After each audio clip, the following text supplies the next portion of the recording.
You have 25 minutes to clear Black Purgatory, which is a big dungeon. Similar to Operation Hope, you will have different paths, and each path will determine the difficulty. If you want level 1, you will go down 3 times at the forks. If you want level 2, you go down twice, up once. Level 3, down once, up twice. And level 4, up 3 times. Along the path, you'll also reach a merchant room. You can buy pots there. The 2 important pots to buy are the purple one and the orange one. The orange one being an extra life, and the purple one being a souped up Warlord's Cry potion that gives a 30% damage boost. And speaking of extra lives, you only have 5 life tokens that will not refresh if you retreat from the dungeon. So extra lives are very, very useful. Now, when you take these different paths, as you go down, you'll probably want to rescue some NPCs or APCs. And now on the first fork, that NPC that you rescue will always give you groggy. At the second fork and the third fork, the others are randomized. One of them might give you 100% HP to the party with 2 charges. Damage reduced by 25% with 2 charges. Give your entire party the Emsator Fairy, which is an extra life of 1 charge, etc. Now, when you're also going down these paths, you might get invaded by the bosses. It'll be a lot easier than if you went up on the up path. And if you do defeat them, the difficulty will change. Now, if you look in the upper right corner, that red bar shows you your current difficulty. So you start off at difficulty 1. So do pay attention to that and make sure you're on the correct difficulty you want. Now, since this is one big dungeon, skills don't reset, you have to manage your cooldowns. And the best ways to use your awakenings is at the end of the second fork. When you fight that boss, use your awakenings there. Because the next room is the merchant room, and your party leader can reset everybody's skills.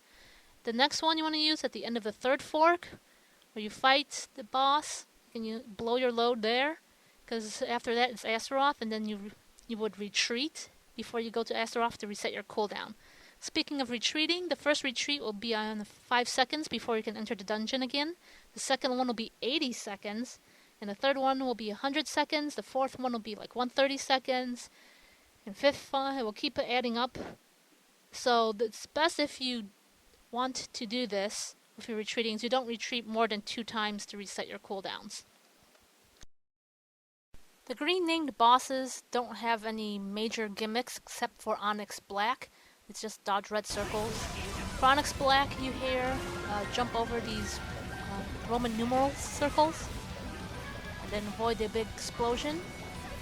Another one, she'll have these circles exploding and following 2 party members. And at the end, she'll do some pulses. You have to time your jumps over it.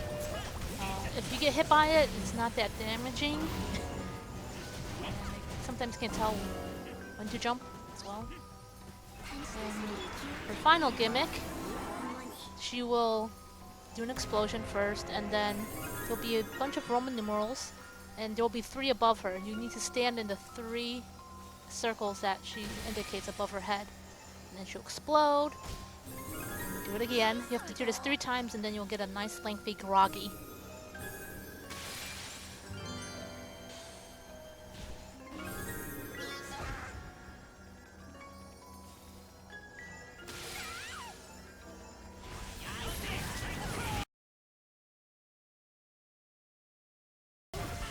For Stretchy Darkness Jett, he has a few attack patterns. One of them, he will go grr, and then there will be like some lines and circles to avoid. If you get caught, you take some damage. Another one, you have to find the green circle of safety, and then get out in from the middle because he'll jump over there.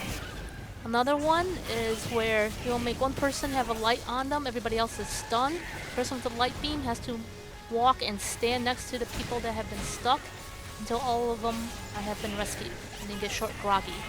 This final one is the hardest one. It's kind of like think of it like baseball. One random person will have a line attached to him. You want to run that line through Jett in the middle, while player 1 stands in the purple circle, which is off the screen right now. And they have a bar. When that bar fills up, they counter, and then the clone will run into Jett, and you get this nice long groggy.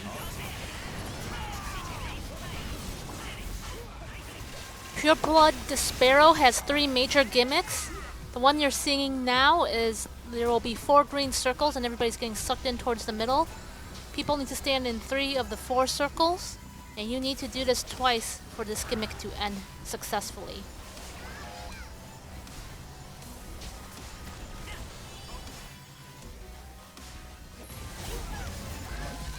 This one, where 2 people have lines, one horizontal, one diagonal. The people that have the lines should be running up and down the lines, and where they intersect is where you will stand. And here I show the diagonal version. So notice the diagonal has the globe, the rings around the person has the horizontal. So intersect and stand in the safety zone. His final gimmick is you'll have these yellow and white ones, or green and white ones. Put the greens together and the whites together for 3 circles, you'll get an orb. After the orb shows up, hit it. You gotta do this 4 times to end this and get a nice long groggy.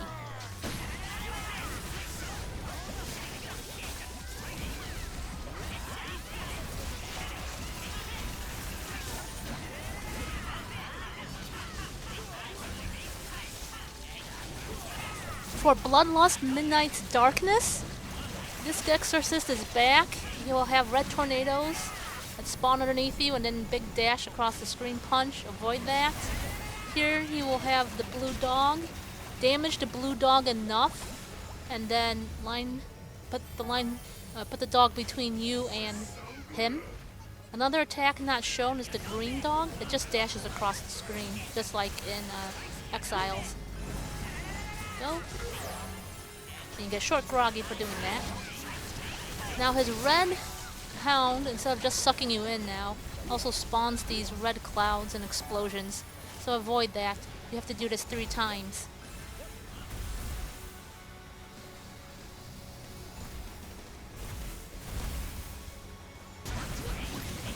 Here, it's his major gimmick. Don't pay attention to the color sequence in the middle. Pay attention to what's on the screen. You just saw like a blue ring. That means you have to hit the blue circle, and there were some red tornadoes on the screen. You hit the red orb. It will be 2 or 3 elements to do this. Here we go, blue ring. There should be a blue, green dashing across. You hit the green, and then of course red tornadoes. So hit that red. Order doesn't matter as long as you get the right colors. Here we go again.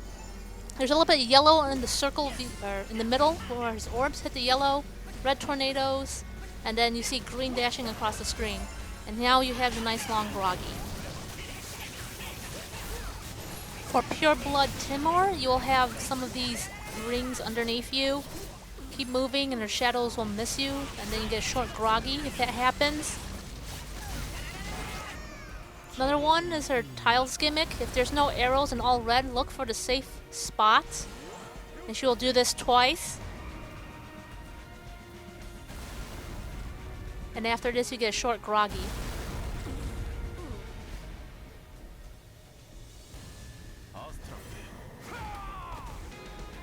If the tile gimmick spawns and you see green tiles, either use the arrows to run into them or you walk into them and then jump. Don't be like me, jump and then walk into it. It'll get you to safety. This one, if there's arrows but there's blue rings around you, you want to time it so that you hit the arrows, and when the rings pulse, you're not in it. Like that. And finally, her variations, if you remember these arrows, look for the safe zone, the order, and go in there. Technically, she doesn't have a groggy after this, but she stands there for you to beat her up.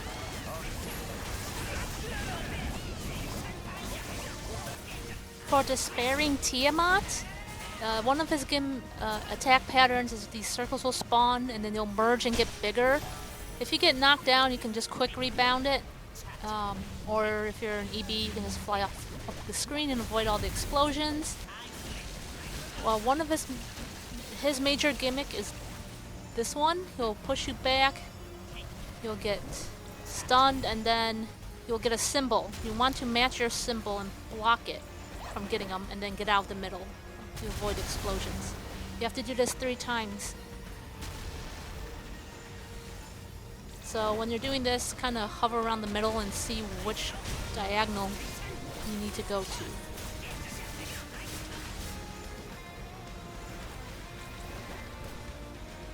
And then once this is over, you get his longest groggy.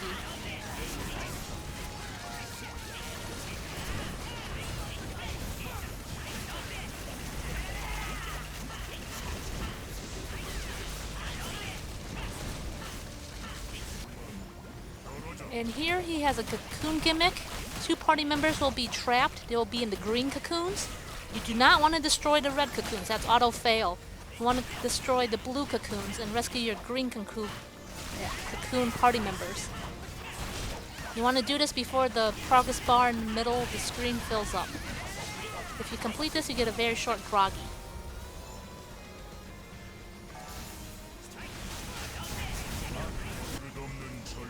Another cocoon gimmick, there'll be 4 cocoons that spawn, and you have lines underneath you. What you need to do is line up the lines so that they run through all 4 of the cocoons. If you do this successfully, you will have a very short groggy. Sometimes he gets stuck due to latency and you'll fail this. For Ruinous Berias, he has some explosion, suction, and explosion. Avoid red. He also spins the tornado. Do not tank that, you will die. And the leftover residue will have explosions on his trails. One of his major gimmicks is that 2 people will be marked with sigils. Those 2 people need to counter-attack him when his eyes flash blue, not red. You need to do this enough until the ring expands, and you will get a short groggy.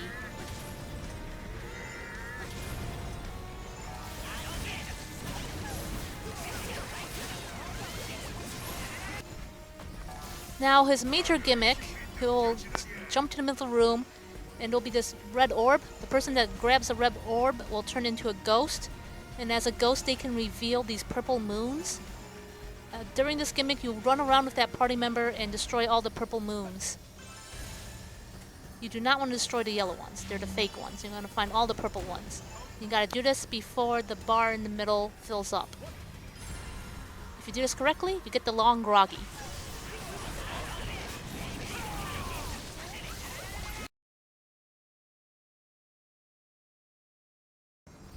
At the start of the fight, you will be fighting Astaros in this gate room. There's no major gimmicks in the gate room, just avoid the lines and the circles. And you just wait for her to open portals. There'll be 4 portals, one of them will be the gate room in the upper left, and then there'll be 3 in the upper, 1 in the upper right, 1 in the bottom right, and 1 in the bottom left. I'll be doing the gimmicks starting from the upper right, and then the bottom right, and then the bottom left. There's 2 major gimmicks per portal. So when she opens a portal, follow her into the portal. So we're starting in the upper right portal. In the upper right portal, there's 2 major gimmicks. It's the flame room. The first one is that there'll be some green flames. They'll expand into black, avoid the black, and at the very end, they'll send off mortars. You run to the spots where the green flames were originally, and that's the safe zone. Here you have this one. It's basically you have to have the yellow circle hit the blue flames. There'll be 2 red and then 1 yellow. And you can't really be off-center. You pretty much have to be in the middle for her to actually do this. Get rid of the flames. There's 3 flames. So you just gotta do this before the bar in the middle fills up.